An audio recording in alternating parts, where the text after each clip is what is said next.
이제 우리 다 같이 자리에 일어나셔서 함께 찬송하겠습니다.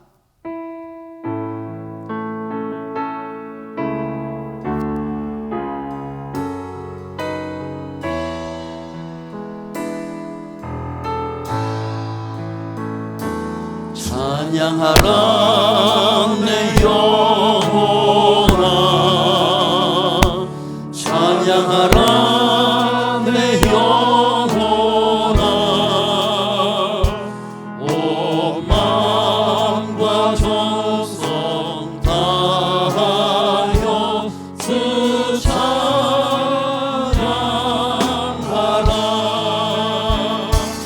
경배하라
살아계신 하나님 아버지, 고맙습니다. 감사합니다.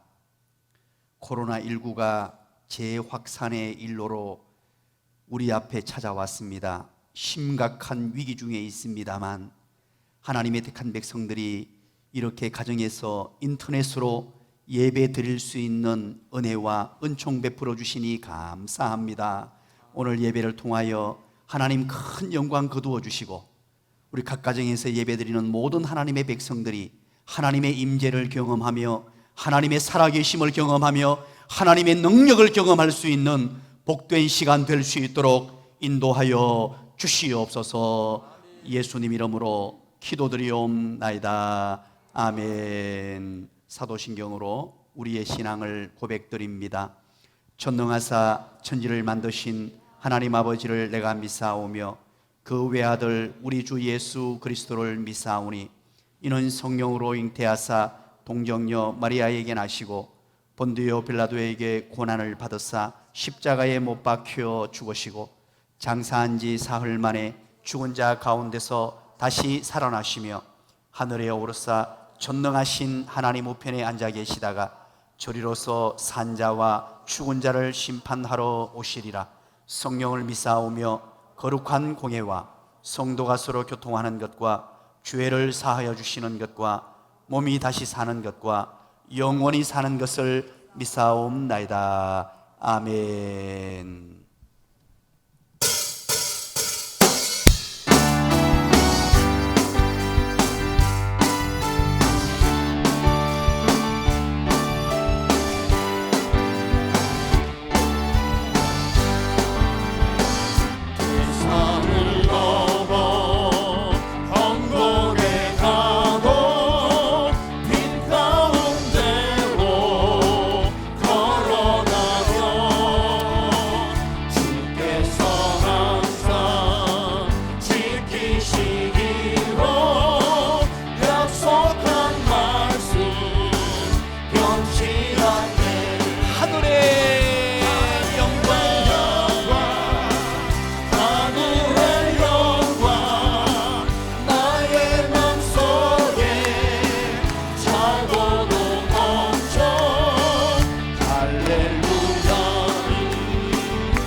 마음의 바다 찬란한 천국 바라보고 할렐루야로 힘차게 불러 날마다 빛에 걸어가리 하늘의 영광 하늘의 영광 나의 맘속에 차고도 넘쳐 할렐루야로 힘차게 불어 영원히 주를 찬양하리 하늘의 영광 하늘의 영광 나의 맘속에 차고도 넘쳐 할렐루야로 힘차게 불러 영원히 주를 찬양하리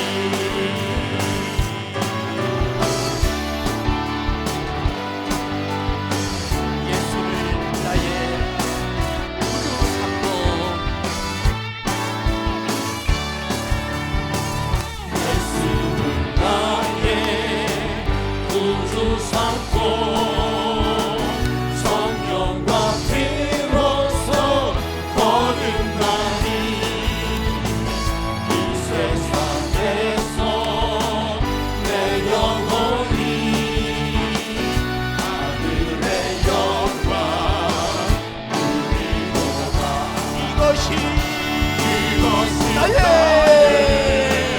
간증이요 이것이 나의 찬송이세 나 사는 동안 끊임없이 구주를 찬송하리로다 주 안에 깊이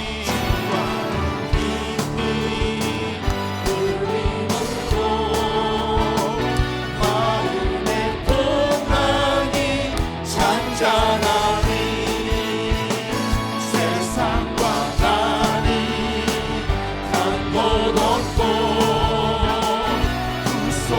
구속같지만 보이노라 이것이 나의 간증이요 이것이 나의 찬송이세 나 사는 동안 끊임없이 구주를 찬송 온전히 주께 온전히 주께 맡긴네요 사랑의 음성이 듣는 주에 천사들 왕래 하는 것과 하늘의 영광 누리도다 이것이 나의 간증이요 이것이 나의 찬송이세 나 사는 동안 끊임없이 구주를 찬송하리로다 이것이 나의 나의 간증이요 이것이 나의 찬송이세 나 사는 동안 끊임없이 주를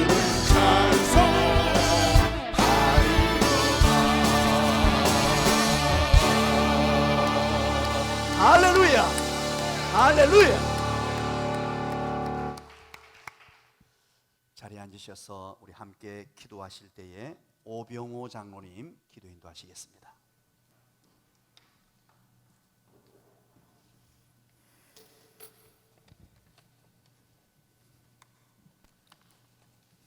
우리의 생명 되시며 말씀으로 천지를 창조하신 전능하신 하나님 아버지, 극심한 폭염의 날씨에도 한 주간 평강의 은혜로 인도하여 주심에 감사드립니다. 거룩하고 복된 주일 하나님께 찬양과 감사의 예배를 올려드릴 수 있음에 감사드립니다. 하나님 아버지, 온 마음 다하여 드리는 예배를 받아주시옵고 축복하여 주시옵소서. 지난 한 주간도 말씀에 순종하며 겸손한 자로 살아가기를 원하였지만 어리석고 연약하여 우리의 욕심이 사로잡혀 주님의 뜻을 거역하며 살았음을 고백합니다. 이 시간 회개하오니 용서하여 주시옵소서. 하나님 아버지, 이 땅은 코로나 전염병으로 불안과 두려움에 처해 있습니다. 하나님의 백성들을 불쌍히 여겨 주시옵고 광야를 살아가는 하나님의 백성들에게 강하고 담대하라, 두려워하지 말라, 놀라지 말라, 내가 너와 함께 하리라는 하나님의 말씀을 부여잡고 믿음으로 기도하게 하시고 기도 가운데 역사하시는 하나님의 긍휼과 자비하심으로 이 땅을 치유하여 주시옵소서. 하나님, 위기 가운데 있는 성도들에게 굳센 믿음을 주셔서 처한 환경을 바라보지 말고 약속의 하나님을 바라보게 하옵소서. 합력하여 선을 이루시는 하나님만 바라보게 하옵소서. 그리하여 하루속히 모든 예배가 회복되게 하시고 복음의 선한 사역을 넘치는 기쁨으로 감당할 수 있도록 은혜 베풀어 주시옵소서. 이 나라를 축복 가운데 여기까지 인도하신 하나님, 위정자들에게 은혜를 베푸시어 겸손하게 하시고 말씀에 합당하게 나라를 통치하게 하옵소서. 우리 나섬 교회를 이곳에 세우시고 사랑하라는 사명과 제자 삼으라는 명령이 가장 큰 사명인 줄 믿고 힘껏 실천할 수 있음에 감사드립니다. 가장 성경적인 교회의 비전을 품고 세상에 희망을 주고 성도가 변화되어 행복해지며 날마다 말씀과 기도의 능력을 경험하는 공동체가 되도록 축복하여 주시옵소서. 어려운 환경 가운데서도 다음 세대들의 여러 명사를 은혜 가운데 인도하신 하나님, 그들이 주님께서 주신 꿈을 갖게 하시고 기도하게 하시사 이 나라와 열방의 선한 영향력을 나타낼 수 있는 능력의 세대가 되도록 축복하여 주시옵소서. 세우신 담임 목사님 성령의 능력을 7배나 더하시사 하나님의 능력으로 목양하게 하옵시고 오늘도 말씀을 대언하실 때 성령의 강한 팔로 붙드시사 능력의 말씀이 선포되게 하옵소서. 열방에 파송한 선교사님의 신원을 간근케 하사 성령의 도우심으로 선교지에 복음의 지경이 더해지는 복을 허락하여 주시옵소서. 하나님 교회를 섬기는 손길에 축복하시고 십자가 사랑의 섬김으로 연약한 성도들과 새신자들이 세임을 얻는 은혜를 주시옵소서. 이 시간 디아코니아 찬양대의 찬양에 영광 받으시옵고 예배 가운데 있는 성도들에게도 찬양의 은혜가 충만케 하옵소서. 우리를 구원하시기 위해 십자가에 피 흘려 돌아가신 예수님의 이름으로 기도드립니다. 아멘.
아멘.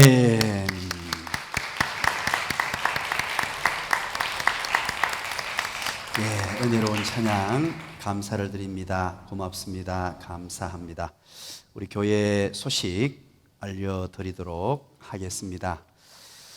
코로나19의 재확산으로 인해서 우리 정부 보건당국과 방역당국의 지침에 따라서 오늘부터 주일 오전, 오후, 수요일 새벽 기도회까지 인터넷으로 온라인 예배로 그렇게 예배를 드리게 되었습니다. 여러분들 기억하시고 이 어려움을 기도하심으로 잘 극복해 나갈 수 있기를 바랍니다. 불평제로 프로젝트가 계속해서 진행 중에 있습니다. 이 위기 속에 비비원불하지 않고 이 가운데서도 하나님의 은혜를 사모하며 칭의격감하며 감고미사축하는 우리 하나님의 사람들 되시기를 바랍니다. 그리고 수학 능력 시험이 12월 3일 있습니다. 오늘 여러분들에게 우리 아이들 명단을 나누어 주려고 인쇄를 다 해놨습니다. 그래서 아마 여러분들 개개인에게 문자나 혹은 카톡으로 아이들 명단과 기도 제목이 갈 것입니다. 우리 아이들을 위해서 계속해서 기도해 주시기를 바랍니다. 우리 하나님 앞에 올려드린 헌금을 위해서 우리 다 같이 한번 기도하도록 하겠습니다. 기도합니다.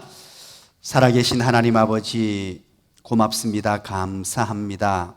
코로나19의 재확산으로 인하여 심각한 위기 중에 있습니다만 신실한 하나님의 택한 백성들이 이렇게 각 가정에서 온라인으로 예배 드릴 수 있는 은혜와 은총 주신 하나님 감사합니다.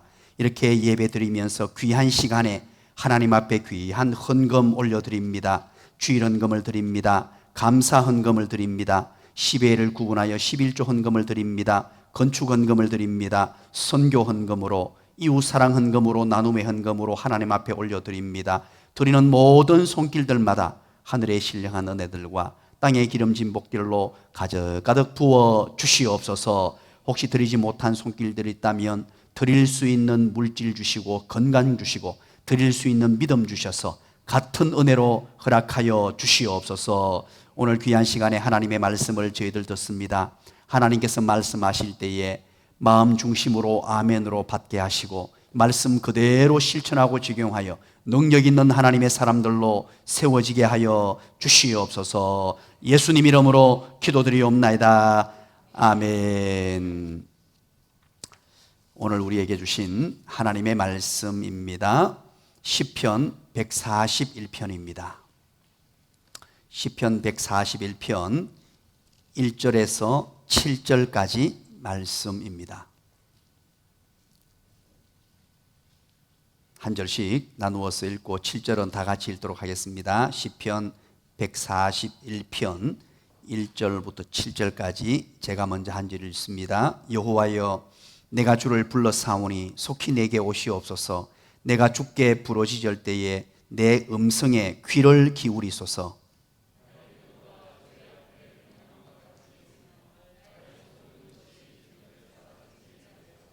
여호와여, 내 입에 파수꾼을 세우시고 내 입술에 문을 지키소서.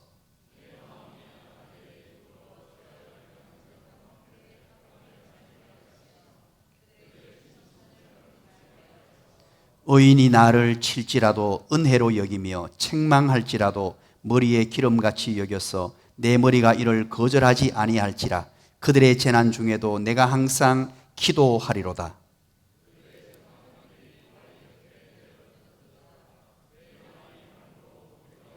다 같이 봅니다. 사람이 밭가라 흙을 붓으로 뜨림같이 우리의 해골이 스올 입구에 흩어졌도다. 아멘. 이렇게 오늘도 거룩하고 복된 주님의 날을 맞이해서 인터넷으로 각 가정에서 예배드리는 모든 분들에게 하나님의 은혜와 복이, 하나님의 평강이 충만하게 임하게 되시길 주님의 이름으로 간절히 축원드립니다. 우리 옆에 있는 아이들 한번 쓰다듬어 주시면서 축복해 주시기 바랍니다. 감고 미사숙합니다. 시작. 고맙습니다. 감사합니다. 코로나19 사태에도 중앙재난안전대책본부의 방역 지침과 교회의 대응 지침에 따라서 지금까지 최선을 다해서 방역 지침을 준수해 오신 나눔과 섬김의 교회 모든 성도님들에게 진심으로 감사를 드립니다. 최근 코로나19 사태가 서울과 수도권을 중심으로 해서 재확산이 지금 현실화된 상황에 있습니다. 급기야 오늘 지난 토요일, 어제 토요일 날 보건복지부 장관께서 나오셔서 방역 2단계로 우리나라 전역에 그렇게 발표를 했습니다. 그래서 어쩔 수 없이 우리는 다시 대면 예배, 우리 함께 모여서 드리는 예배를 드릴 수 없고 온라인으로 그렇게 예배를 드리게 되었습니다.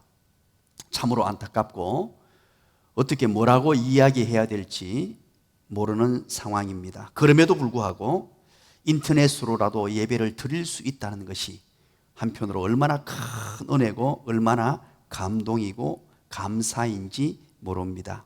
이런 상황에서 우리는 선택을 해야 합니다. 다른 사람을 탓하거나 누구를 원망하거나 비비원불하는 사람이 되지 않고 이 상황 가운데서 도리어 하나님께 이전보다 더 많이 기도하고 생명의 언어, 비전의 언어, 서로 칭찬하고 위로하고 격려하고 감사하며 감고미사축할 수 있는 하나님의 사람들 다 되시길 주님의 이름으로 간절히 축원드립니다. 오늘 이 상황에서 어떻게 하나님의 말씀을 나눌까 고민하는 중에 다윗이 떠오르게 되었습니다. 다윗은 이 위기와 역경과 고난과 환난을 어떻게 견뎌내고 위대한 하나님의 사람으로 세워질 수 있었는가 하는 것입니다. 제가 여러분들에게 한번 질문을 던지면 대답을 해보시기 바랍니다. 먼저 대답을 해버렸죠. 제가 역사상 한 사람이 한평생을 살면서 하나님께서 주신 복을 가장 많이 받아 누리고 위대한 하나님의 사람으로 산 사람이 있다면 여러분들은 누구를 기억할 수 있겠습니까? 바로 다윗 아니겠습니까?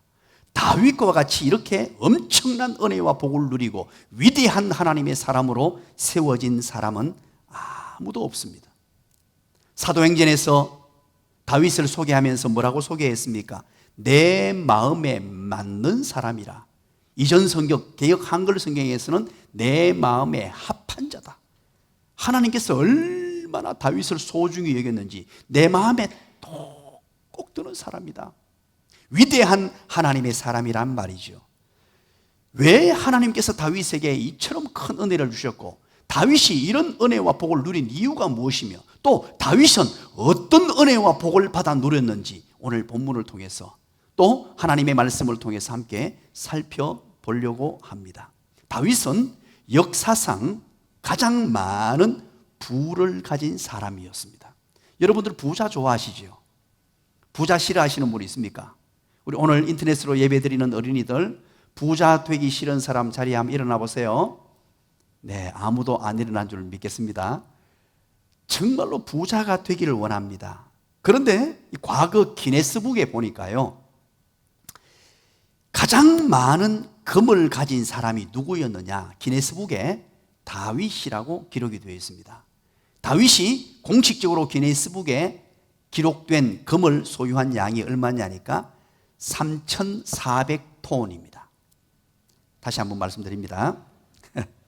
여러분 1톤 트럭으로는요 340대, 10톤 트럭으로 340대, 1톤 트럭으로는 3,400대, 끝이 안 보입니다. 어마어마한, 그게 기네스북에 기록이 되어 있는데 성경에 보니까 역대상 22장 14절에 보니까 다윗이 아들 솔로몬에게 금을 물려줍니다. 금을 물려준 것만 따져보니까 금 10만 달란트를 물려주었다라고 기록하고 있습니다. 이것을 다른 거 빼버리고 금 10만 달란트를 오늘날 돈으로 환산을 하면 얼마나 되냐니까 66조 8천만 원이 됩니다. 우리 현장에서 예배드리는 분은 조금 놀랐습니다. 그리고 역대상 22장 14절에 은을 100만 달란트를 아들 솔로몬에게 물려줬다고 합니다. 은은 4조 7,200억이라고 합니다. 참으로 어마어마한 부를 소유한 사람이죠. 그런가 하면 하나님께서 약속하신 땅을 이 세상에 살면서 가장 많이 가졌던 그런 정복자이기도 합니다.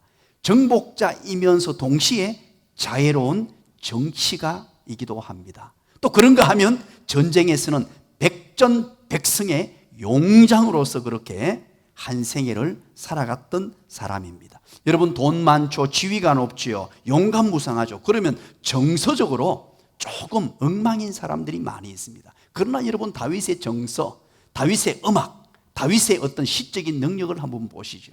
다윗이 하프를 한번 이렇게 연주했다면요, 머리가 조금 이상한 사람도 정신이 맑아지는 현상이 나타났고 심지어 악령이 임한 사람에게 다윗이 연주하면 악한 영이 떠나가는 기가 막힌 일이 일어났습니다. 다윗은 바로 음악의 명인이었다는 것입니다. 그런가 하면 문인들 가운데 다윗의 시편 같은 시를 한번 짓고 싶다라는 사람들이 많죠. 그 다윗이 성경에 시편을 기록해 놓았는데 100여 편이 넘습니다. 대단하지 않습니까? 모든 것을 다 누렸다고 해도 과언이 아닙니다. 그런데 또 다윗은요, 여러분 오해하지 말고 잘 들으십시오. 이건 오해의 소지가 있기 때문에 이해함으로 들으십시오. 로맨스도 있었습니다. 남자로서의 모든 것 가진 자가 로맨스까지 갖춘 사람이었고, 그것뿐이었습니까?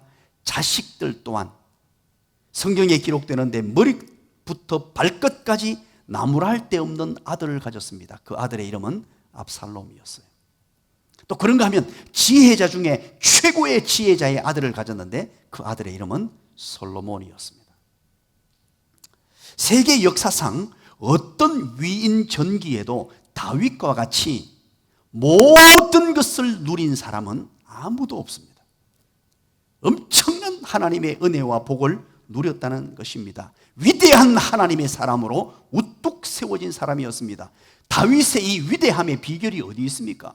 어디에서 이것을 찾아야 될까요? 여러분 교육에서 찾아야겠습니까? 남들보다 더 많은 교육을 받았다는 증거가 있습니까? 성경에 전혀 없습니다. 좋은 스승을 만났다는 자료가 있습니까? 성경에 내용이 있습니까? 전혀 없습니다. 어디 학교를 다녔다는 기록이 있습니까? 없습니다. 학교를 다녔다는 흔적도 없습니다. 유학을 했다는 이야기는 더더욱 없습니다. 무엇이 이토록 위대한 다윗을 만들어냈을까요? 좋은 가문, 좋은 가정에서 태어났습니까? 여러분 그것도 아닙니다. 가정에서 도리어 다윗은 멸시를 당했습니다. 그런 다윗이 어떻게 이런 위대한 하나님의 사람으로 걸출한 인생을 그렇게 살아갈 수 있었던가 하는 것입니다. 그것은 다윗이 어떻게 하나님을 만났는가에서 해답을 찾아야 합니다. 다윗 인생만 조명해 봐서는 전혀 해답을 찾을 수 없습니다.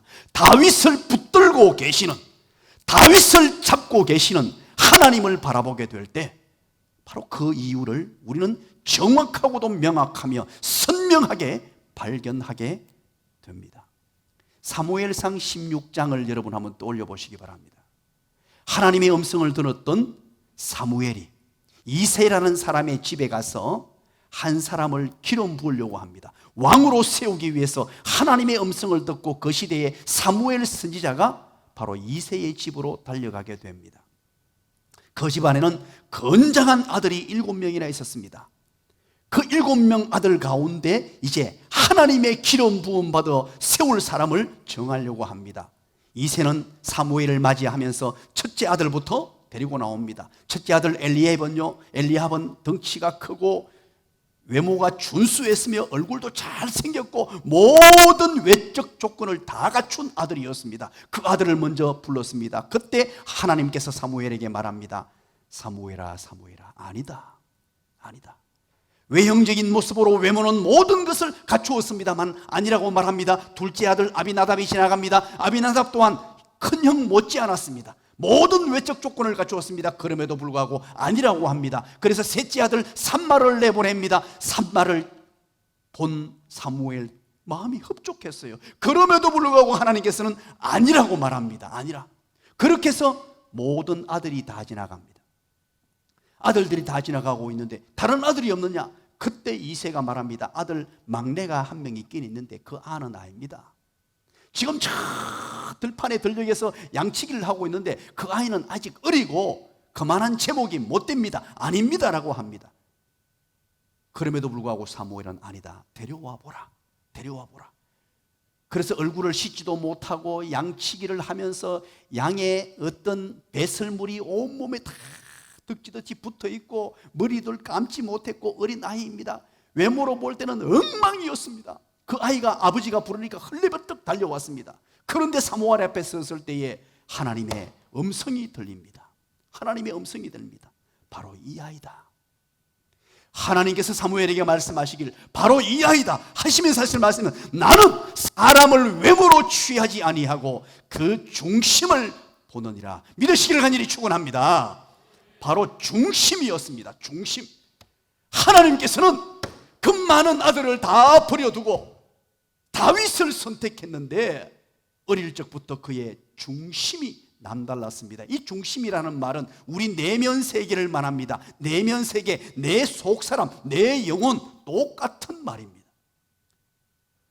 위대한 하나님의 사람으로 세워질 수 있었던 이유가 어디에서 우리는 확인할 수 있느냐? 바로 다윗의 중심입니다.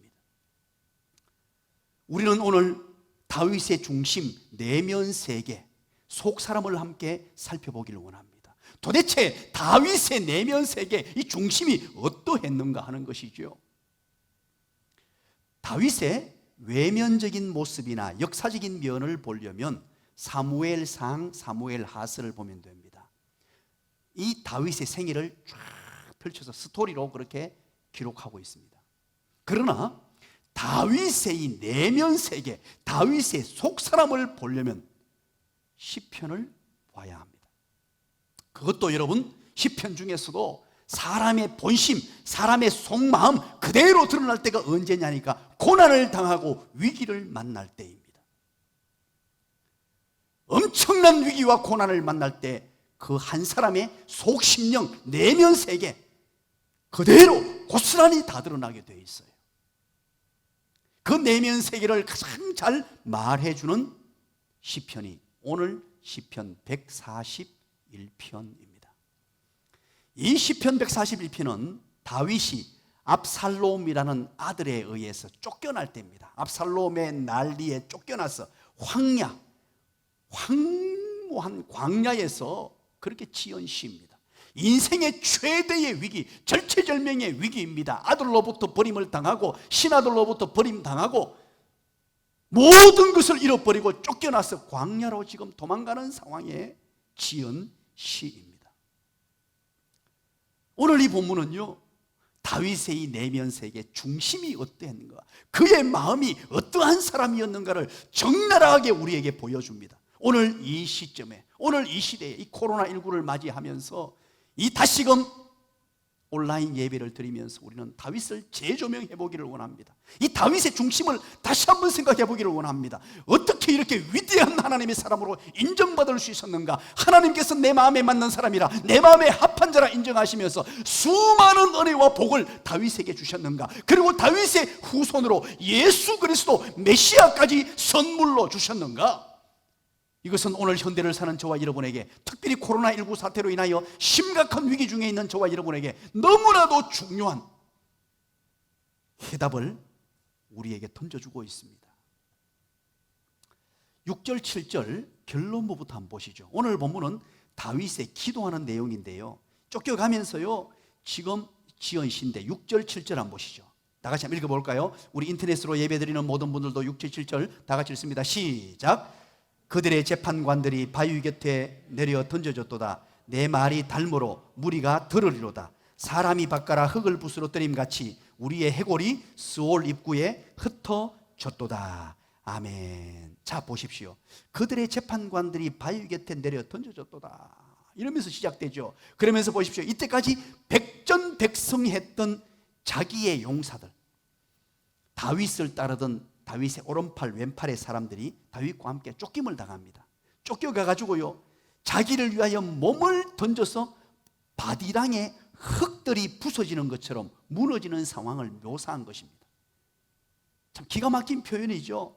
그래서 깊은 고통을 당하고 있다는 것입니다. 너무너무 힘든 상황에 빠졌다는 것을 말하는 것입니다. 그래서 1절을 한번 보시죠.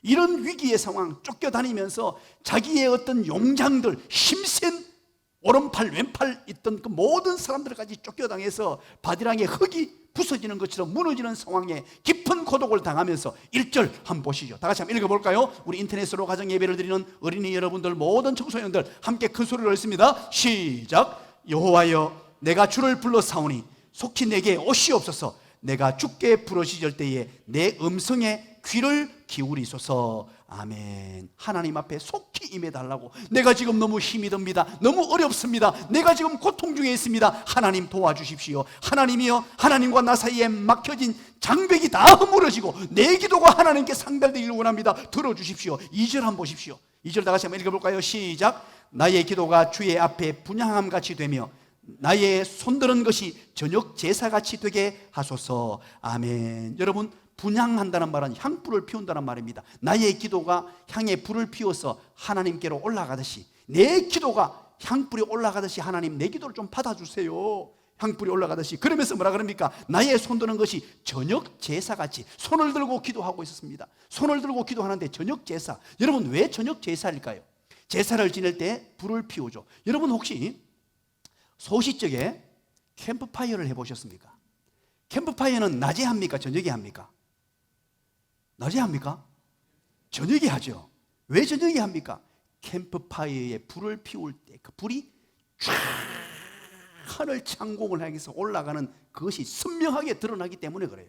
여기서 저녁 제사를 드렸다는 말은 하나님께 저녁에 깜깜한 밤에 불을 피워서 향을 피우고 불을 피워가지고 저녁 제사를 확 올려드리는데 그 불이 하늘을 향해서 치솟아 올라가듯이 하나님이여, 내 기도를 들어달라는 거예요. 하나님, 내가 지금 하나님 아니면 안 됩니다. 하나님께서 기도 응답해 주시지 아니하시면 안 됩니다. 하나님이여, 내게 응답해 주십시오. 향불이 하나님을 향해서 올라가듯이, 이 저녁 제사가 불길이 치솟아서 하늘에 올라가듯이 하나님이여, 내 기도 들어주십시오. 내가 지금 너무 처참한 환경에 빠졌습니다. 내가 정말 너무 힘이 듭니다. 하나님, 내 기도 들어주세요. 그러면서 이제 기도의 내용이 나오는데 3절, 이 3절을 통해서 첫 번째 다윗의 속사람을 알게 됩니다. 다윗의 중심을 알게 됩니다. 우리 3절 한번 읽어봅니다. 우리 인터넷으로 가정 예배를 드리는 모든 분들, 우리 어린이 여러분들 3절 같이 읽습니다. 시작. 여호와여, 내 입에 파수꾼을 세우시고 내 입술의 문을 지키소서.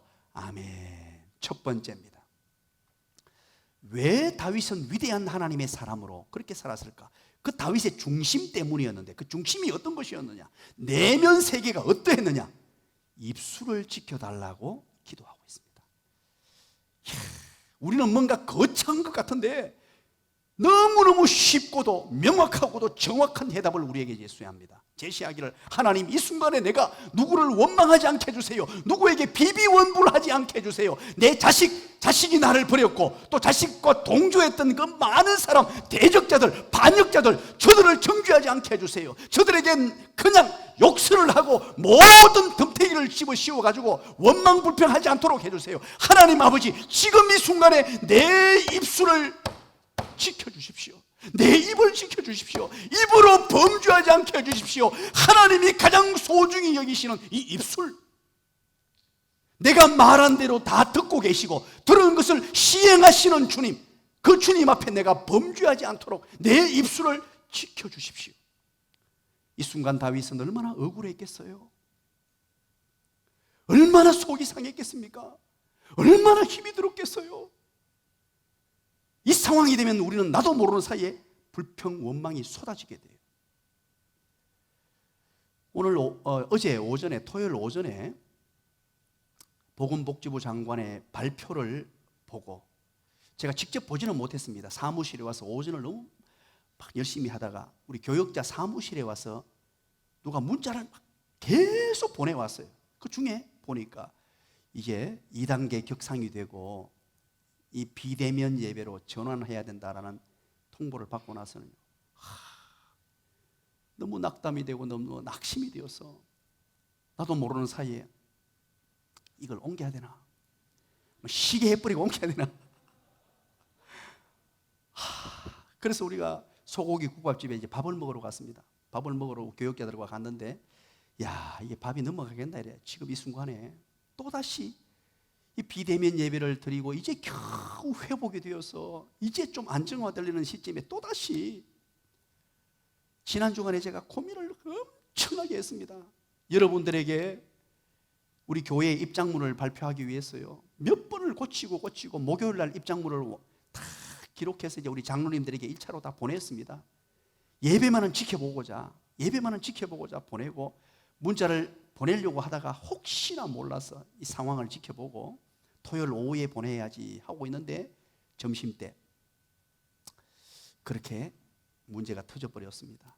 너무나 답답하고 너무나 힘이 들었습니다. 여러분, 그럼에도 불구하고 하나님의 선한 뜻이 있는 줄 믿습니다. 하나님의 인도하심이 있음을 믿어야 됩니다. 우리 하나님의 백성들은, 사랑하는 여러분, 사람은 자기 말대로 삽니다. 우리 언어 습관을 한번 보시기 바랍니다. 이럴 때 어떤 언어를 사용하느냐, 이런 말이 있습니다. 누에 고치가 실을 뽑아내서 집을 짓듯이 사람은 자기 말로 집을 짓고 산다. 그러면 이 무슨 말입니까? 우리 인생이라는 집은 내 말로 지어져 왔다는 것입니다. 여러분들의 인격, 여러분들의 삶, 여러분들의 모든 인생의 결과물이 어떻게 나왔느냐? 바로 말로 만들어져 왔다는 것입니다. 한 사람의 말이 그 사람에 대한 이미지가 됩니다. 그 사람의 모습이 됩니다. 그 사람의 인격이 됩니다. 부정적인 사람이나 불신앙의 사람은 부정적인 말이나 불신앙의 말을 합니다. 말로 다 표현됩니다. 그 사람이 좋은 사람, 나쁜 사람 어떻게 알 수 있습니까? 말을 보고 확인합니다. 말에서 다 그 사람의 좋고 나쁨이 결정난다는 말입니다. 우리는 모두 나름의 자기만의 언어 습관이 있습니다. 이걸 여러분들이 주장하고 만들어 가야 됩니다. 특별히 어려울 때 이것을 만들어 가야 됩니다. 절대 부정적인 말을 해서는 안 됩니다. 왜냐하니까 말의 위력이 대단합니다. 우리가 지난 시간에 살폈지 않습니까? 하나님께서는 우리 말을 듣고 계신다 그랬죠. 또 그런가 하면 우리가 했는 말을 그대로 실행하시는 분이기 때문에 이 말의 위력은 대단합니다. 야고보서 3장을 여러분 한번 보시기 바랍니다. 야고보서 3장에는 말의 위력을 이렇게 얘기합니다. 말의 재갈이라고 말합니다. 큰 말이 있습니다. 사람을 태우고도 너무나 빨리 달릴 수 있는 큰 말이 있는데, 그 말을 제어할 수 있는 게 뭐냐? 입에 물린 재갈이란 말이에요. 그만큼 말이 중요하다는 것입니다. 그 큰 말을 움직이고 좌우 뒤로 서고 멈추고 할 수 있는 것이 바로 이 재갈이란 말입니다. 그런가 하면 야고보서 3장에 또 뭐라 그럽니까? 배에 있어서 키라고 말합니다. 큰 배를 움직여서 방향을 마음대로 움직일 수 있는 게 바로 그 배의 키입니다. 우리 인생을 행불행의 결정을 만들어내고 성공하느냐 실패하느냐를 만들어내는 게 뭐냐? 우리 입술에 달려있다는 것을 말해주는 것입니다. 그런가 하면 이 혀가 곧 불이라고 합니다. 작은 불꽃 하나가 별것 아닌 것 같지만 이것이 큰 불이 됩니다. 산을 다 태우고 온 세상을 태울 수 있는 힘과 위력을 가진 것이 무엇이냐? 바로 불이잖아요. 이 세 가지 비유를 하면서 이 말의 위력을 우리에게 얘기합니다. 그래서 우리는 결코 어떤 어려움과 어떤 역경 가운데서라도 말을 제어하고 말을 다스릴 수 있어야 돼요. 그래서 우리는 지금 무엇을 벌이고 있습니까? 불평제로 프로젝트를 벌이고 있습니다. 불평하지 않는 인생, 비비원부를 제로로 만들고 그 대신 바로 생명의 언어, 비전의 언어, 라이프 랭귀지 무브먼트, 비전 랭귀지 무브먼트, 비전 언어 운동, 생명 언어 운동. 구체적으로 우리는 칭위격감, 칭위격감의 구체화된 단어 감고미사축합니다. 이런 언어들을 내뱉을 수 있어야 됩니다. 학자들에 의하면 체질적으로 남자들은요, 학자들의 견해가 조금씩 다르더라고요. 학자들의 견해에 의하면 조금씩 견해가 다른데 남자들이 하루에 하는 말을 작게 학자들이 말하는 것은 15,000마디, 그리고 많이 할 때는 25,000마디, 조금씩 다르더라고요. 그래서 남자는 대략 15,000마디에서 25,000마디 정도를 한답니다. 매일. 저 같은 사람은 좀 더 많이 하겠죠. 그리고 여자는요, 평균적으로 학자들이 거의 다 똑같더라고요. 35,000마디. 보통 여자가 2배 정도 말을 많이 합니다. 자, 그러면 어쨌든 남자는 2만 마디, 남자는 35,000마디, 여자는 35,000마디 하고 살아야 되잖아요. 그럼 어떻게 해야 될까요? 적극적으로 여러분, 비비원불이 나오기 전에 칭의교감으로 빨리 해버리세요. 이왕에 35,000마디 해야 될 거 먼저 적극적으로 선제적으로 다른 사람을 위로하고 격려하고 칭찬하고 사랑의 말을 하고 아내에게 남편에게 마음껏 하나님이 내게 주신 언어의 능력과 권능을 가지고 마음껏 축복하시고 마음껏 위로해 버리십시오. 아무도 아멘 안 하시네요. 방송 듣고 계신 분들은 아멘 했을 텐데. 저는 그래서 이거 제가 만들어낸 용어인데요, 침묵에다가 영성이라는 단어를 붙여서 침묵의 영성이라는 제 나름의 목회 철학을 만들어 놓았습니다. 사람이 살다 보면 저도 마찬가지예요. 사람인데 때로는 어려움을 만나고 역경을 만나고 힘든 경우를 만나요. 나도 모르게 부정적인 생각이 들어오고 부정적인 말이 튀어나올 수 있습니다. 그럴 때마다 내 마음에서 막 부정적인 생각이 올 때 최소한도로 입을 다물자, 침묵하자. 그런데 침묵이 얼마나 어려우냐 하면 그 뒤에 영성이라고 붙여놓았습니다. 얼마나 어려우냐. 어느 한 수도원이 있었습니다. 그 수도원에 수도사들이 많이 모여서 이제 훈련을 받고 있는데 신참 수도사들이 들어왔습니다. 그런데 수도사들이 받는 훈련 가운데 최고 어려운 것이 뭐냐니까 침묵 훈련입니다. 24시간 동안 말을 하면 안 되는 거예요. 수도사들이 훈련 받는데 말을 하면 안 되는 거예요. 그리고 연말에, 마지막 연말에 딱 한마디 할 수 있는 기회를 줍니다. 그런데 한 신참 수도사가 들어왔습니다. 1년간 잘 참았습니다. 꾹 참고 이제 마지막에 한마디를 하게 했습니다. 말할 수 있는 권한을 줬습니다. 그때 뭐라고 했냐니까, 수도 원장님, 침대가 너무 딱딱해서 잠을 못 자겠어요. 그 중요한 한마디 말에 침대가 너무 딱딱해서 잠을 못 자겠다고 얘기했다는 거예요. 여러분, 안 놀랍습니까? 저는 이 글을 읽다가 야, 나는 과연 무슨 얘기를 했을까? 그리고 또 1년을 보냈습니다. 1년을 보내고 다음 해에 그 신참 수도사에게 묻습니다. 한마디 말을 하라고. 그때는 또 뭘 하냐니까, 음식이 너무 맛이 없어요. 그 중요한 순간에. 그리고 3년째가 되었습니다. 여러분 짐작하시겠지만 3년째가 되었을 때 3년이 끝나고 난 뒤 한마디를 시켰더니만 전 그만두고 나가겠습니다. 결과가 뻔히 나와 있죠. 비비원불하고 있는 사람은 침묵 훈련도 때로는 필요가 없습니다. 이 침묵은 영성이에요. 하나님께서 우리에게 입을 주셨는데 우리 입을 한번 잘 점검해 보시기 바랍니다. 그리고 이 불평제로 프로젝트에서 이걸 한번 잘 활용해 보십시오. 이걸 끼고 내가 얼마나 많이 불평하고 사는지 꼭 한번 나 자신의 모습을 보고 이것을 습관적으로 바꿔야 됩니다. 때로는 이 유대인의 언어 습관이 있습니다. 유대인들의 말에 대한 교훈의 책을 보면 이런 글이 있어요. 거짓말을 해서는 안 된다. 이거 잘 아시죠? 거짓말해서는 안 돼요. 안 된다. 그런데 진실도 말해서는 안 되는 것이 있다. 우리는 흔히 팩트라는 말을 요즘 잘 씁니다. 팩트 체크. 이건 진실이다라고 너무 쉽게 말하는 것들이 있습니다. 진실이면 해도 된다라고 생각하고 있어요. 우리 뇌리 속에. 그러나 여러분, 진실이라고 해도 해서는 안 되는 것이 있습니다. 말해서는 안 되는. 그것은 진실이라도 다른 사람을 해치거나 다른 사람을 힘들게 만들거나 다른 사람의 인생에 치명적인 말이 될 수도 있다는 사실이에요. 예를 들어 볼까요?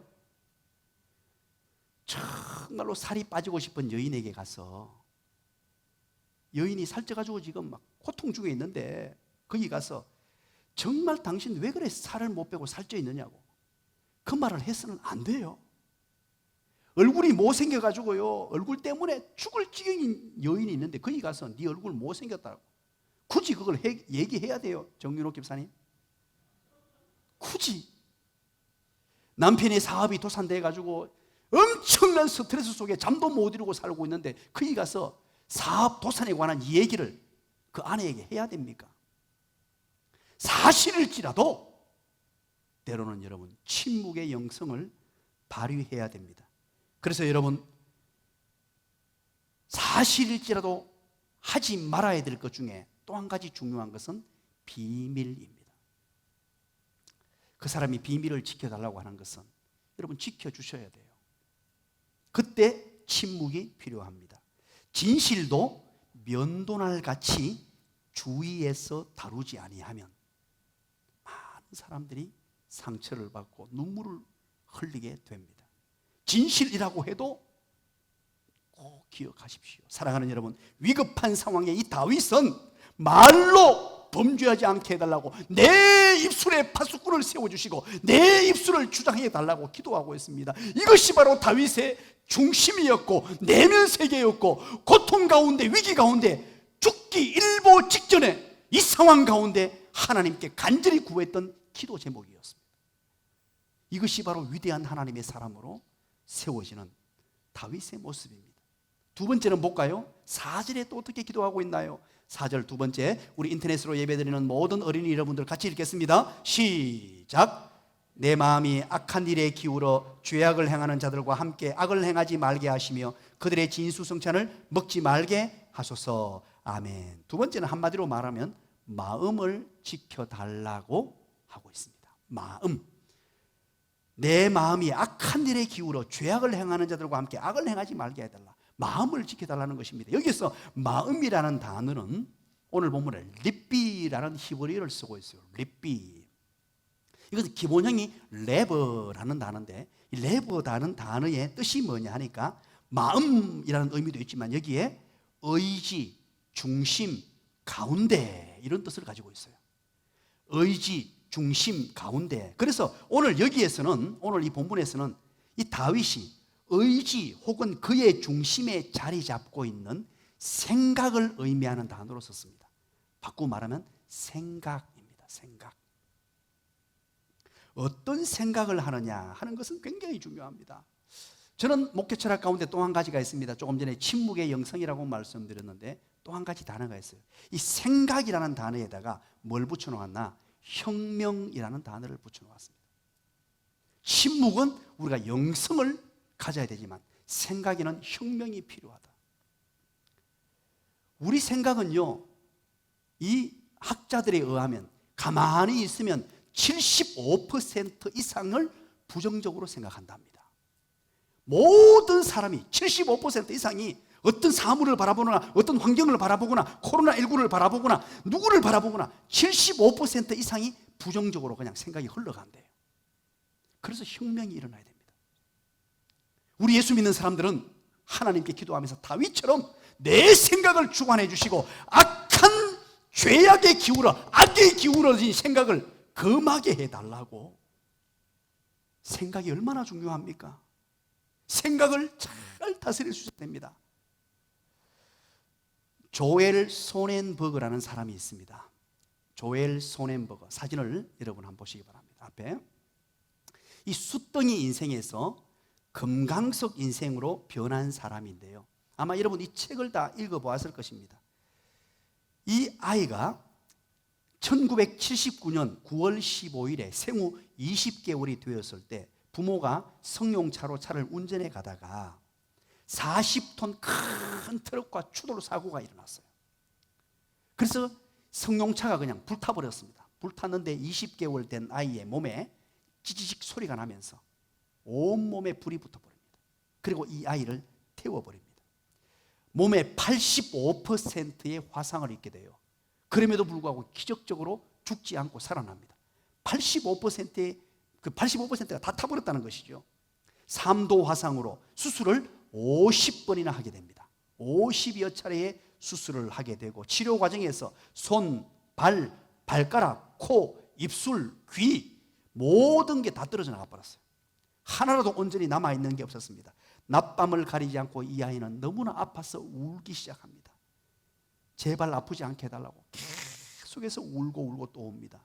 그래서 엄마가 아플 때마다 예수님 얘기를 들려줍니다. 예수님께서 우리 조엘을 위해서 십자가에 못 박혀 돌아가셨단다, 그런 얘기를 해줍니다. 그러면 이 아이가 뭐라 그러냐니까 울면서 엄마 예수님이 십자가에 못 박혀 달려 돌아가실 때 나보다 더 아팠을까요? 이렇게 나보다 더 힘들게 아팠을까요? 그러면 엄마가 너무 아픈 마음에 그 아이를 위해서 기도해 주면서 이 아이를 양육시킵니다. 한날은 울퉁불퉁한 자기 피부를 만지면서 내 피부는 언제 엄마 피부처럼 이렇게 예쁜 피부가 돼요? 아이가 묻습니다. 그때 엄마는 울면서 얘기합니다. 조엘 미안해, 이 세상에 사는 동안에는 그렇게 될 수 없단다 얘기를 해줍니다. 그때 아이가 조엘이 묻습니다. 그럼 엄마 언제 그렇게 바뀌어요? 그때 엄마는 조엘 천국에 가면 바뀐단다 그렇게 얘기를 해줘요. 그때 아이는 대답을 합니다. 엄마 나 지금 천국 가고 싶어요. 나 지금 천국 가고 싶어요. 엄마는 가슴이 무너집니다. 그런 과정 속에서 아이를 양육하고 키워나가면서 아이에게 예수 그리스도의 복음을 가르치고 하나님의 말씀을 가르치면서 감사와 꿈을 잃지 않고 아이를 양육해 갑니다. 초등학교에 입학했습니다. 손가락도 없고 발가락도 없는 아이가 초등학교 때 축구선수, 농구선수로 활동하게 됩니다. 그리고 청소년기에는 산악자전거와 클레이 사격 선수로 이름을 날립니다. 그리고 미국 테일러 대학을 졸업한 뒤에 신학대학원에 들어가서 석사 과정을 밟고 전 세계 사람들 앞에 희망을 선포합니다. 그리고 사고 후 18년이 지났어요. 그리고 드디어 트럭 운전사를 체포합니다. 트럭 운전사가 이제 사고를 내놓고 도망가 버렸거든요. 18년 후에 체포를 합니다. 그런데 이 조엘이 그 재판정에 출두를 해서 어떤 얘기를 하느냐? 저는 정오심으로 인생을 허비하지 않을 것입니다. 정오는 또 다른 고통을 낳습니다. 대신 나는 하나님의 은혜 안에 있는 무한한 사랑에 감사하여 살 것입니다. 저 가해자를 용서합니다. 그리고 내 외모에 대해 손가락질하는 세상도 기쁨으로 용서합니다 라고 법정에서 이야기를 합니다. 사랑하는 여러분, 이 조엘 소넨버그는 비관하고 절망하고 세상을 저주하며 사는 인생이 아니고 그의 생각에 혁명을 일으킵니다. 기꺼이 용서하고 저주 속에 파묻혀서 정말로 정오심에 찬 인생이 아니라 용서의 인생으로 그는 생각을 정리합니다. 예수 그리스도의 복음을 받아들이고 기꺼이 용서하고 행복을 선택했습니다. 원수까지도 축복하기로 선택합니다. 오늘 본문의 다윗의 모습을 여러분 기억해 보시기 바랍니다. 이 다윗은 생각의 혁명을 가져왔습니다. 내 마음을 지켜달라고 기도했죠. 여러분, 사울이 다윗을 죽이려고 얼마나 했습니까? 사울이 다윗을 죽이려고 그렇게 힘들게 만들었습니다. 어느 날 이제 사울이 굴 속에 갇혀 있었어요. 드디어 다윗에게 기회가 왔습니다. 죽일 기회가 왔단 말입니다. 그런데도 다윗은 사울을 죽이지 않습니다. 용서합니다. 그때 주변에 보호자하던 사람들이 뭐라고 얘기합니까? 이렇게 얘기합니다. 세 가지로 얘기합니다. 우리는 사울을 반드시 죽여야 합니다. 왜? 하나님께서 사울 대신에 바로 다윗 당신에게 기름 부어 세웠기 때문에 이제 사울의 시대는 끝났습니다. 다윗 당신이 사울을 죽여도 무방합니다 라고 얘기합니다. 두 번째 논리가 뭐라 그럽니까? 백성들이 이제 사울은 천천히요, 다윗은 만만이라고 온 백성들이 당신을 치기소하니 대세가 이미 기울었습니다. 이제 죽여도 됩니다. 그리고 세 번째 뭐라 그럽니까? 다윗 당신이 사울을 위해서 얼마나 충성을 했습니까? 그렇게 충성했는데 사울이 당신에게 이럴 수 있습니까? 목숨을 걸었는데 배은망덕하게 이럴 수 있습니까? 죽여도 됩니다. 그렇게 얘기합니다. 그때 다윗의 대답이 무엇이었습니까? 이렇게 대답합니다. 하나님께서 기름 부은 사람을 내가 해할 수 없다라고 대답을 합니다. 참 기가 막힌 대답입니다. 모든 환경과 모든 조건, 모든 여건들은 죽일 수 있는 환경이고 죽여도 무방했고 누구라도 말할 사람이 없습니다. 그럼에도 불구하고 이 순간에 다윗은 하나님을 보았습니다. 하나님이 세우신 사람이라는 이 생각, 그리고 내가 해야지 않겠다는 이 말, 그리고 또다시 한 번 더 기회가 왔습니다. 또다시 그때는 아비새가 옆에 있었습니다. 아비새가 보좌를 냈습니다. 그러면서 아비새가 말합니다. 다윗 왕이여, 다윗이여, 다윗이여, 이제 이번에는 꼭 죽여야 됩니다. 한 번도 아니고 두 번째 하나님이 주신 기회입니다. 이것은 반드시 하나님이 허락하신 환경입니다. 죽이십시오. 죽이지 않으니까 그러면 다윗에게 아비새가 말합니다. 내가 죽일 테니까, 다윗이여, 내가 죽일 테니까 모른 척 그냥 해주시기만 하십시오. 그래도 다윗은 노라고 말합니다. 그럴 수 없다. 참 기가 막히지 않습니까? 이 다윗의 마음입니다. 다윗의 생각입니다. 마지막 한 가지입니다. 세 번째 5절입니다. 우리 한번 읽어볼까요? 시작. 의인이 나를 칠지라도 은혜로 여기며 책망할지라도 머리에 기름같이 여겨서 내 머리가 이를 거절치 아니할지라 저희의 재난 중에라도 내가 항상 기도하리로다. 아멘. 의인이 나를 치고 또 그것을 은혜로 여기고 쳐도 또 책망할지라도 머리에 기름같이 여긴다, 이렇게 말하죠. 이 말은 뭐냐? 나를 책망하는 소리조차도 잘 듣겠다는 것입니다. 이것은 셋째, 쉽게 말하면 듣는 귀를 지켜달라고 기도합니다. 들을 수 있는 귀. 이야, 참 다윗이, 하나님께서 이 다윗을 귀하게 여길 수밖에 없었습니다. 이 상황 가운데서 누군가가 기분 나쁜 소리를 하고 안 좋은 소리를 하면 다 잘라버릴 텐데 다윗의 삶을 여러분 한번 보시기 바랍니다. 그의 듣는 귀가 어떠했는가?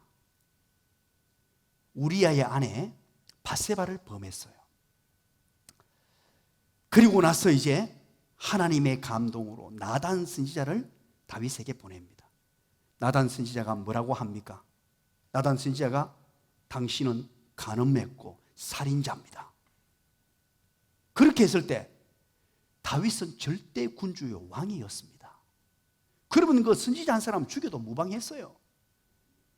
이것 봐라, 내 비밀을 알고 있다, 내 비밀을 알고 있는 자 없애버려야지 하고 죽여버리거나 쫙 멀리 쫓아내버리거나 관계를 맺지 않아도 상관없었습니다. 그럼에도 불구하고 그 이야기를 듣고 통회자복합니다. 나단 선지자가 말한 그 말 속에 들을 귀를 열어서 아, 맞다, 그건 내가 잘못한 일이지, 그 말을 듣고 통회자복합니다. 그리고 여러분 보십시오. 성경을 보면 다윗의 후계자인 솔로몬의 스승을 누구로 세울까요? 나자로 시작합니다. 나채호 장로님? 누구라고요? 솔로몬의 스승을 누구? 나단을 세웁니다. 이루기가 쉽지 않아요. 나단을 그만큼 존경했다는 뜻입니다. 나단을 자신의 후계자 솔로몬의 후계자로 세우고, 그뿐인 줄 아십니까? 누가복음에 가보십시오. 누가복음에 가면 예수님의 족보가 기록되어 있습니다. 족보가 기록되어 있는데 다윗 다음에 누가 기록된 줄 아십니까? 족보가 쭉 연결되면서 솔로몬이라고 기록되어 있나요? 누가복음에 누가 되어 있습니까? 이름을 빨리 한번 찾아볼까요? 그것도 나자로 시작합니다. 이번에는 나치호 장로님 맞겠지? 나자 누구로 기록되어 있죠? 나단입니다. 다윗의 아들 가운데 나단이라는 아들을 하나님께서 선물로 주셨어요. 아들을 선물로 주셨는데 그 아들의 이름을 뭐라고 지었다고요? 다윗이 나단이라고 지었단 말이에요. 이때 당시 팔레스틴이나 중동에서는요 중요한 습관이 있습니다. 내 자식의 이름을 지을 때 내가 최고로 존경하는 사람, 그 사람을 본받았으면 좋겠다, 이 사람처럼 되었으면 좋겠다 라고 생각하는 사람의 이름을 자기 자녀의 이름으로 세웠어요. 그런데 자기 자식의 이름을 누가복음에 보니까 다윗의 아들 나단이란 하나님이 주신 아들을 나단이라고 이름을 지었다는 것입니다. 이것은 진심으로 존경했다는 뜻입니다. 자기 자신 앞에 와서 당신은 살인자요, 당신은 간음을 했고 당신은 죄인입니다, 감히 왕 앞에 와서 그렇게 말한 사람의 이야기를 다 바르게 들을 수 있는 귀를 가졌다는 거예요. 말씀의 결론을 맺습니다. 사랑하는 여러분, 오늘 우리는 위대한 하나님의 사람 다윗의 모습을 살펴보았습니다. 이 다윗이 왜 위대했느냐? 그것은 바로 중심이었습니다. 속 사람 내면이었습니다. 그 내면이 어떤 내면이었느냐? 내 입술을 지켜달라고 입술에 있었습니다. 어느 생활에 있었습니다. 그리고 내 마음, 내 생각에 있었습니다. 생각을 지켜주는 것, 그리고 바르게 들을 수 있는 귀. 이 세 가지가 위대한 하나님의 사람 다윗을 만들었고 다윗의 생애가 정말로 하나님의 은혜와 은총을 누리는 삶이 되었습니다. 오늘 이 자리에서 예배드리시는 모든 분들과 인터넷으로 예배드리는 모든 분들에게 다윗과 같은 은혜가 충만하게 임하게 되시길 주님의 이름으로 간절히 축원드립니다. 하나님 아버지 고맙습니다. 감사합니다. 코로나19 재확산의 위기 가운데서도 거룩하고 복된 주님의 날을 지켜 행하며 예배를 드리며 또 주님의 날을 거룩하게 지킬 수 있는 은혜 주시니 감사합니다. 오늘 주신 말씀을 따라 다윗과 같이 우리 또한 속 중심 내면 세계를 아름답게 관리하게 하시고 내 입술을 제대로 지켜나갈 수 있는 하나님의 사람, 내 생각을 지켜나갈 수 있는 하나님의 사람, 바른 귀를 소유하는 하나님의 사람들로 모두가 세워질 수 있도록 인도하여 주시옵소서. 예수님 이름으로 기도드리옵나이다. 아멘.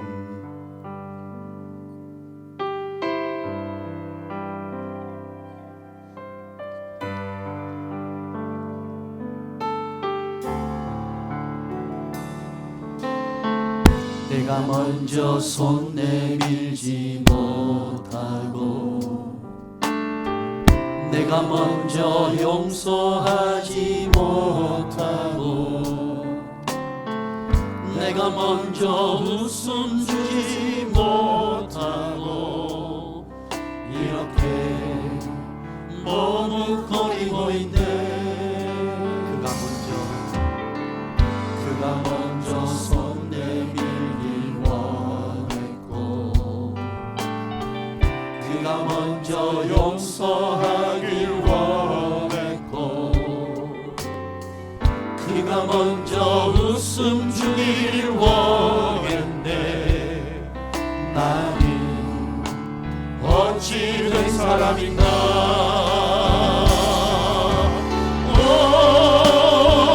간교한 나의 입술로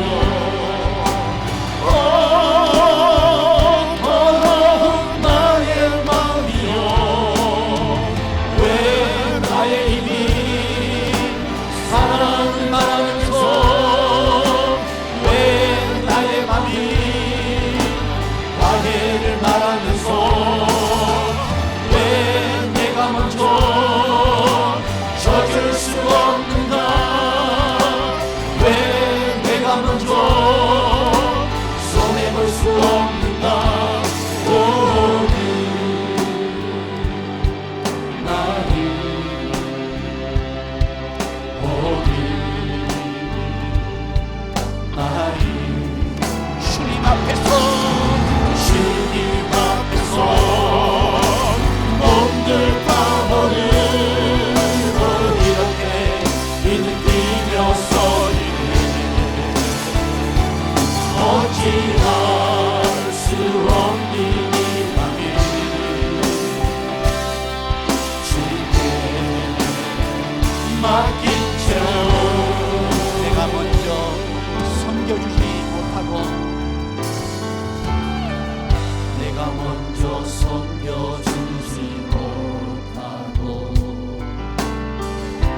내가 먼저 이해하지 못하고 내가 먼저 높여주지 못하고 이렇게 고집부리고 있네. 그가 먼저 섬겨주길 그가 먼저 섬겨주길 원했고 그가 먼저 이해하길 원했고 그가 먼저 높여주길 원했네. 어찌 된 사람인가 어찌 된 사람인가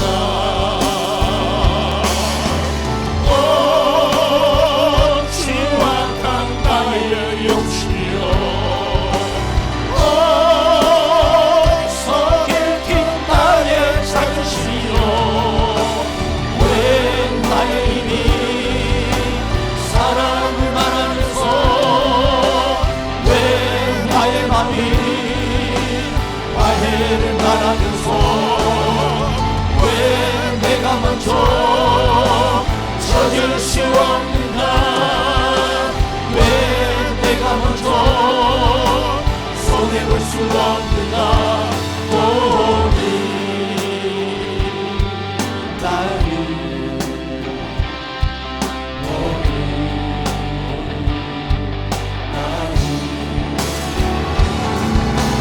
주님 앞에서 몸둘 바보는 이렇게 뒤느끼며 서리네.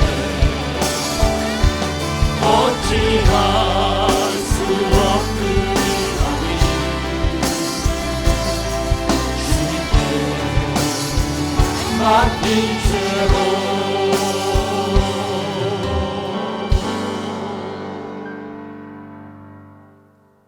지금은 우리 주님 예수 그리스도의 은혜와 하나님 아버지의 크시고 놀라우신 사랑하심과 성령님의 위로교통 충만하심의 은혜가 위대한 하나님의 사람 다윗처럼 우리 중심을 아름답게 가꾸기로 다짐하고 일어서는 모든 하나님의 백성들 머리 위에, 인터넷으로 가정 예배를 드리는 모든 하나님의 사람들 머리 위에 지금부터 영원토록 함께 있을지어다.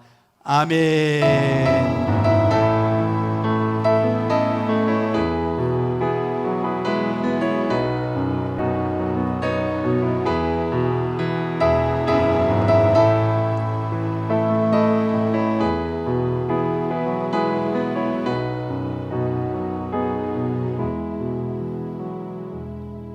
우리 다 같이 자리에 일어나셔서 우리에게 주신 표어를 구호로 힘차게 한번 제창하도록 하겠습니다. 구호 준비! 우리의 비전을 위하여, 사명을 위하여 달려가는 인생!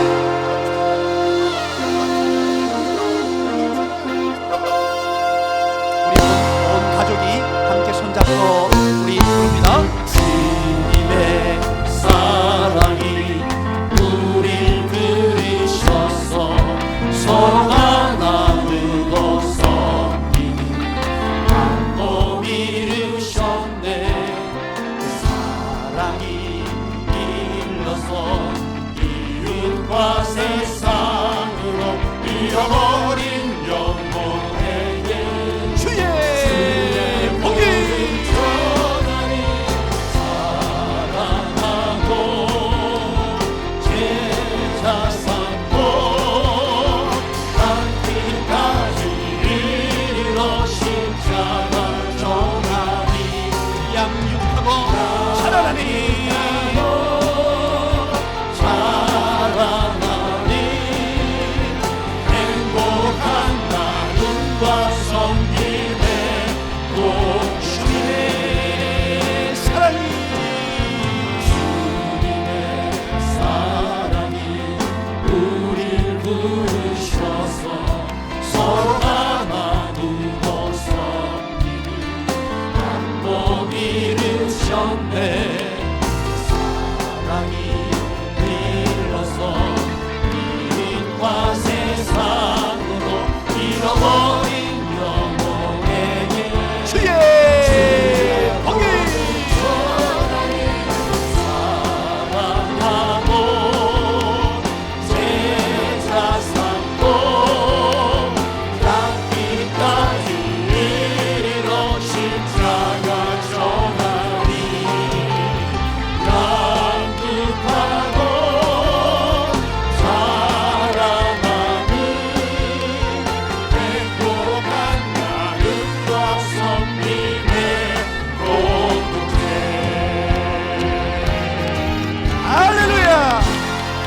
할렐루야.